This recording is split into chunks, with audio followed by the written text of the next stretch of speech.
Please subscribe and don't forget to press the bell icon to get notified whenever we upload a new video. Uttar Korea के शासक Kim Jong Un दक्षिण Korea की जमीन पर वहां के राष्ट्रपति मून जे इन से मुलाकात की।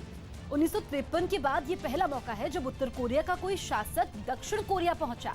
इस मौके पर किम जोंग उन को गार्ड ऑफ ऑनर देकर उनका स्वागत किया गया।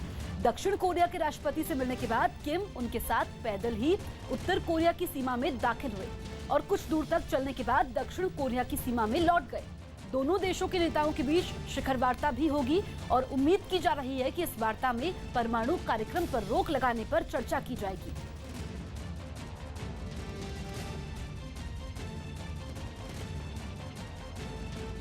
दिल्ली एम्स के जूनियर डॉक्टर नारेबाजी करते नजर आए। आरोप है कि एम्स के एक सीनियर डॉक्टर अतुल कुमार ने एक जूनियर डॉक्टर को थप्पड़ मार दिया, जिससे खफा जूनियर डॉक्टरों ने हड़ताल शुरू कर दी और आरोपी डॉक्टर अतुल कुमार पर कार्रवाई की मांग को लेकर अड़ गए। लेकिन कार्रवाई नहीं होने से खफा जूनियर डॉक्टरों ने डायरेक्टर ऑफिस के बाहर ही प्रदर्शन शुरू कर दिया। नहीं सीखना। डॉक्टर अतुल कुमार ने हमारे एक सीनियर रेजिडेंट को थप्पड़ मारा और उसके साथ गाली गलौज किया। हड़ताली डॉक्टरों ने आरोपी डॉक्टर अतुल कुमार पर पहले भी जूनियर डॉक्टरों को प्रताड़ित करने का आरोप लगाया। वो पहले भी लोगों को, हमारे रेजिडेंट्स को प्रताड़ित करते रहे हैं। जूनियर डॉक्टरों ने अस्पताल की इमरजेंसी सेवाओं को अपनी हड़ताल से अलग रखा ताकि मरीजों को किसी तरह की दिक्कत का सामना न करना पड़े। हड़ताली डॉक्टरों का दावा है कि आरोपी डॉक्टरों के रसूखदार लोगों से संबंध है, लिहाजा थप्पड़ कांड की जांच के लिए एक उच्च स्तरीय जांच कमेटी बननी चाहिए ताकि सच्चाई सामने आ सके। इंडिपेंडेंट जुडिशरी इंक्वायरी की इसमें मांग करते हैं, जिससे कि दूध का दूध और पानी का पानी हो जाए। हड़ताली डॉक्टरों का आरोप है कि उन्होंने जब इस घटना की शिकायत एम्स प्रशासन से की तो आरोपी डॉक्टर अतुल कुमार पर कार्रवाई करने के बजाय एम्स प्रशासन ने उन लोगों को ही डराया धमकाया। एडमिनिस्ट्रेशन ने हमें यही कहा है कि हम जो है आप पे स्ट्रिक्ट एक्शन लेंगे, हम लीगल कार्रवाई करेंगे, आपको हॉस्टल से निकलवा देंगे। जूनियर डॉक्टरों ने ऐलान किया कि अगर एम्स प्रशासन ने आरोपी डॉक्टर पर कार्रवाई नहीं की तो वो लोग आरोपी डॉक्टर के खिलाफ पुलिस में शिकायत करेंगे। उत्तर प्रदेश के कानपुर में अपना चेहरा छिपाए एक लड़की एक लड़के का फोटो दिखाने लगी। इस लड़की का आरोप है कि एक सिपाही ने शादी का झांसा देकर उसका शारीरिक शोषण किया और बाद में शादी से इनकार कर दिया, जिसके बाद पीड़ित लड़की दीपक मिश्रा नाम के सिपाही के खिलाफ शिकायत लेकर एसएसपी दफ्तर पहुंची और कार्रवाई की मांग की। पीड़ित लड़की ने आरोप लगाया कि दीपक मिश्रा नाम के सिपाही से 2 साल पहले उसकी शादी तय हुई थी, जिसके बाद दीपक और उसके बीच शारीरिक संबंध भी बने, लेकिन बाद में दहेज की मांग को लेकर उसने शादी तोड़ दी। इसने मेरा काफी शारीरिक शोषण किया, ठीक है। उसके बाद इन्होंने पैसों को लेकर 29/9/2017 को शादी तोड़ दी, काफी मारपीट भी की। पीड़ित लड़की की शिकायत पर एसएसपी ने आरोपी सिपाही के खिलाफ मामला दर्ज करने का आदेश दे दिया। आज इन्होंने एक नया मुकदमा के लिए प्रार्थना पत्र दिया है कि इन्होंने मेरा दहेज शोषण किया, उस प्रार्थना पत्र पर ही मुकदमा लिखा गया। हालांकि पीड़ित लड़की ने मामले की जांच कर रहे पुलिस वालों पर आरोपी सिपाही को बचाने का आरोप लगाया। प्रधानमंत्री मोदी आज चीन के राष्ट्रपति शी जिनपिंग से मुलाकात करेंगे। 2 दिनों की यात्रा पर चीन के वुहान शहर पहुंचे प्रधानमंत्री नरेंद्र मोदी आज राष्ट्रपति शी जिनपिंग से मुलाकात करेंगे। अयोध्या की विवादित जमीन के मामले की आज सुप्रीम कोर्ट में सुनवाई होगी। वकील इंदु मल्होत्रा आज सुप्रीम कोर्ट के जज पद की शपथ लेंगी। कर्नाटक में चुनावी दौरा कर रहे राहुल गांधी आज पार्टी का घोषणा पत्र जारी करेंगे। भारतीय वायुसेना अध्यक्ष air chief marshal BS Dhanoa ने साफ किया कि भारतीय सीमा के पास तिब्बत में चीन अपनी हवाई ताकत बढ़ा रहा है। महाराष्ट्र के गढ़चिरौली में नक्सलियों के खिलाफ बड़े अभियान के बाद छत्तीसगढ़ के नारायणपुर में 60 नक्सलियों ने हथियारों के साथ पुलिस के सामने समर्पण किया। दिल्ली में बीजेपी के कुछ कार्यकर्ता गले में तख्तियां लटकाकर केंद्रीय गृह मंत्री राजनाथ सिंह से मुलाकात करने पहुंच गए। पश्चिम बंगाल के रहने वाले इन कार्यकर्ताओं ने टीएमसी पर पंचायत चुनाव के दौरान हिंसा करने का आरोप लगाया, जिसके बाद बीजेपी के बड़े नेताओं ने मुख्यमंत्री ममता बनर्जी के खिलाफ मोर्चा खोल दिया, जिसके लिए पश्चिम बंगाल में बीजेपी के नेता मुकुल रॉय की अगुवाई में पार्टी के 30 कार्यकर्ताओं ने राजनाथ सिंह से मुलाकात की। गृह मंत्री से हुई मुलाकात के बाद कुछ बीजेपी कार्यकर्ताओं ने अपने शरीर पर पड़े चोट के निशान भी दिखाए। बीजेपी कार्यकर्ताओं ने टीएमसी कार्यकर्ताओं पर मारपीट और पश्चिम बंगाल पुलिस पर परेशान करने का आरोप भी लगाया। हम लोग को बुलाया, बोला आज मीटिंग है, सब पार्टी का मीटिंग है, हम लोग को बुला के वहाँ का जो तृणमूल का गुंडा लोग हम लोग को बेदर्द मारा। जब नॉमिनेशन करके जब निकल रहा था तो मेरे को पुलिस ने पीटा था, मेरे पाँव का उंगली टूट गया, हाथ का उंगली टूट गया और 5 तारीख से मैं अभी तक बाहर हूँ। बीजेपी कार्यकर्ताओं ने टीएमसी और राज्य की पुलिस पर पंचायत चुनाव में प्रचार से रोकने के भी आरोप लगाए। हालांकि पश्चिम बंगाल के मुख्यमंत्री ममता बनर्जी के खिलाफ बीजेपी के विरोध का सिलसिला यही नहीं रुका। गृह मंत्री राजनाथ सिंह से मुलाकात के कुछ घंटों बाद पश्चिम बंगाल के नेता पार्टी दफ्तर में एक बार फिर मीडिया के सामने आए। इस दौरान फिर उन्हीं बीजेपी कार्यकर्ताओं को मीडिया के सामने खड़ा कर दिया गया जिन्होंने पश्चिम बंगाल में हुई हिंसा में घायल होने के आरोप लगाए। ये काला सोना मंडल है, कब छुरी मारा और उसका पार 23 तारीख में क्या हंगामा हुआ, ये देखिए। बीजेपी कार्यकर्ताओं के हमलों के बाद कभी ममता बनर्जी के बेहद करीबी रहे मुकुल रॉय ने भी उन पर आरोपों की झड़ी लगा दी। इंटायर बंगाल सीज, the Bengal bleeds in Bengal, Mamata Banerjee now she is the killer of democracy. BJP नेताओं ने एक सुर में पश्चिम बंगाल सरकार पर पंचायत चुनाव में बीजेपी कार्यकर्ताओं को नामांकन से रोकने का भी आरोप लगाया। हालांकि ममता के विरोध का सिलसिला पश्चिम बंगाल या दिल्ली तक ही सीमित नहीं रहा। इस सियासी बयानबाजी में त्रिपुरा के मुख्यमंत्री बिप्लब कुमार देव भी कूद पड़े, लेकिन उन्होंने टीएमसी अध्यक्ष ममता बनर्जी पर बयान देते हुए सीमाएं लांघ दी। ममता दीदी को मंदिर में जाना चाहिए और उनको दिमाग दिखाना चाहिए हॉस्पिटल में। त्रिपुरा के मुख्यमंत्री पहले भी अपने विवादित बयानों की वजह से सुर्खियां बटोर चुके हैं।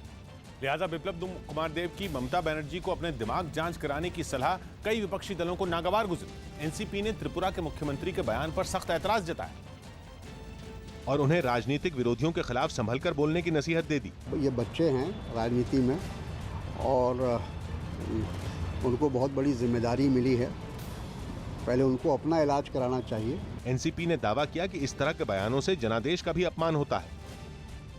प्रधानमंत्री नरेंद्र मोदी चीन के 2 दिन के दौरे पर वुहान पहुंचे, जहां एयरपोर्ट पर चीनी विदेश मंत्रालय के असिस्टेंट मिनिस्टर और ह्यूबेई प्रांत के वाइस गवर्नर ने पीएम मोदी की अगवानी की और गुलदस्ता देकर उनका स्वागत किया। इस बीच एयरपोर्ट पर भारतीय समुदाय के लोग भी जुटे, जिनका पीएम मोदी ने हाथ हिलाकर अभिवादन किया।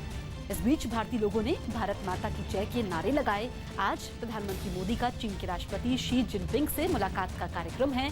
हालांकि पीएम मोदी और चीनी राष्ट्रपति शी जिनपिंग की अनौपचारिक मुलाकात होगी, जिसमें दोनों देशों के बीच भारत चीन से जुड़े कई अहम मुद्दों पर चर्चा होगी। चीन में भारत के राजदूत गौतम बम्बावले ने दावा किया कि पीएम मोदी और चीनी राष्ट्रपति शी जिनपिंग के बीच अनौपचारिक मुलाकात होगी, लेकिन इस बीच दोनों देशों के बीच कई अहम मुद्दों पर चर्चा हो सकती है। विषयों पर बात करें, जैसे कि भारत में जो प्रगति हो रही है और जो डेवलपमेंट का जो रास्ता हमने तय कर रखा है, वो क्या रास्ता है, वो हम भारत को कहाँ ले जाएगा, इसके ऊपर शायद प्रधानमंत्री मोदी जी बात करेंगे।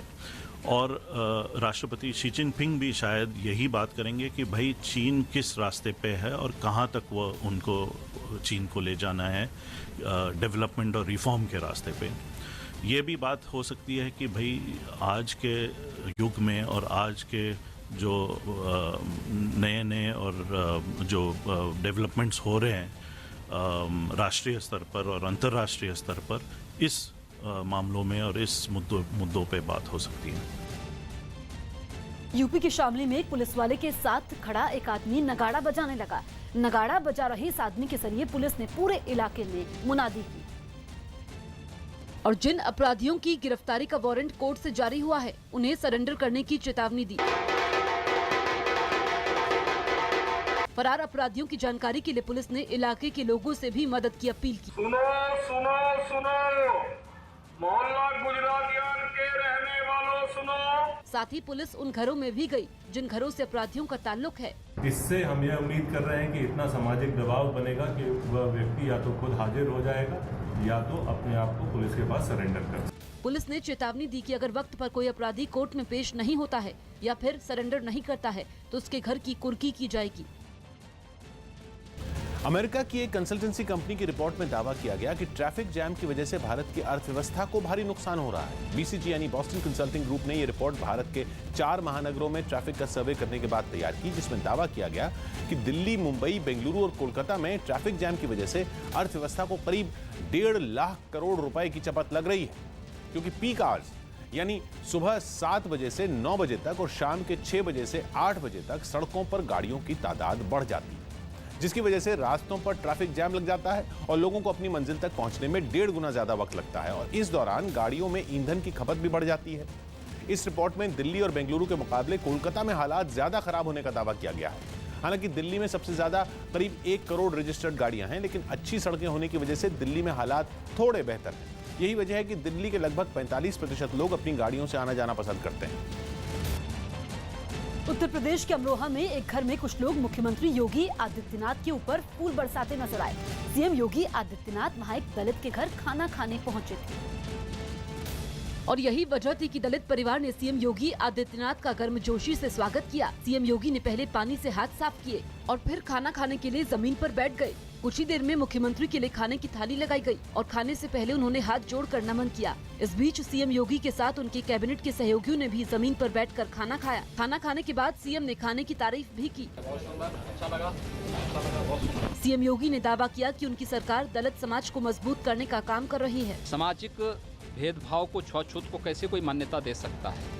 कतई नहीं। वहीं दलित परिवार की महिलाओं ने सीएम योगी की उनके घर में भोजन करने पर खुशी जाहिर की। मुख्यमंत्री जी हमारे घर पे आए हैं और हमारे हाथ का बना हुआ भोजन ग्रहण करके गए, तो हमें बहुत ज्यादा अपार खुशी हो रही है। मुख्यमंत्री योगी को दलित परिवार के सदस्यों ने गुलदस्ता और एक प्रतीक चिन्ह देकर विदा किया। Jammu and Kashmir service selection board ने नायब तहसीलदार की परीक्षा के लिए गधे को एडमिट कार्ड जारी किया है, जिसका फॉर्म एक लड़के ने 2015 में भरा था। 2015 में फॉर्म भरने वाले लड़के ने सिस्टम को चेक करने के लिए गधे के नाम से फॉर्म भरा और उस पर गधे की तस्वीर भी लगाई। हैरानी की बात ये रही कि Jammu and Kashmir service selection board ने गधे के नाम पर एडमिट कार्ड जारी किया। इसी तरह 2015 में ही एमबीबीएस परीक्षा के लिए गाय को एडमिट कार्ड जारी कर दिया गया था। दिल्ली के भरतनगर इलाके में पुलिस की गाड़ी में बैठे 3 लोगों को वहां जुटी भीड़ पीटने लगी। आरोप है कि शराब के नशे में धुत एक कार ड्राइवर ने एक स्कूल के सामने कई गाड़ियों को टक्कर मार दी, जिसके बाद वहां पहुंची पुलिस ने कार चला रहे व्यक्ति और उसके 2 साथियों को गिरफ्तार कर अपनी गाड़ी में बैठा लिया। लेकिन हादसे से भड़के लोगों ने पुलिस की गाड़ी को घेर लिया और उसमें बैठे आरोपियों को बाहर निकालने की कोशिश करने लगे, जिसमें नाकाम रहने पर कुछ लोगों ने पुलिस की गाड़ी के अंदर ही आरोपियों की पिटाई शुरू कर दी। कुछ देर की मशक्कत के बाद लोगों ने गाड़ी का पिछला दरवाजा खोल दिया और आरोपियों को बाहर खींचने की कोशिश की। इस दौरान एक पुलिस वाला लोगों को समझाने की कोशिश करता दिखा। भीड़ का गुस्सा शांत नहीं होता देख पुलिस वाले आरोपियों को गाड़ी में लेकर निकल गए। इस हंगामे के बीच स्कूल के पास हुए हादसे का एक वीडियो भी सामने आया, जो स्कूल के बाहर लगे सीसीटीवी कैमरे में रिकॉर्ड हुआ, जिसमें एक सफेद रंग की कार एक बाइक को टक्कर मारने के बाद तेजी से पीछे की ओर जाती दिखी। इस दौरान वहां से गुजर रही एक और बाइक उस कार की चपेट में आ गई, जिसके बाद आरोपी ने भागने की कोशिश की। कुछ लोग उसकी कार का पीछा करते भी दिखाई दिए। चश्मदीदों ने दावा किया कि सफेद रंग की कार में ड्राइवर के अलावा 2 और लोग बैठे थे। आरोप है कि कार में बैठे तीनों लोग शराब के नशे में धुत थे। 3 लोग थे, वो नशे में ही थे सर। बियर थी उनके पास, गाड़ियों में बियर भी रखी थी। इस हादसे में 3 स्कूली बच्चे और उन्हें स्कूल पहुंचाने आए उनके घर वाले घायल हो गए।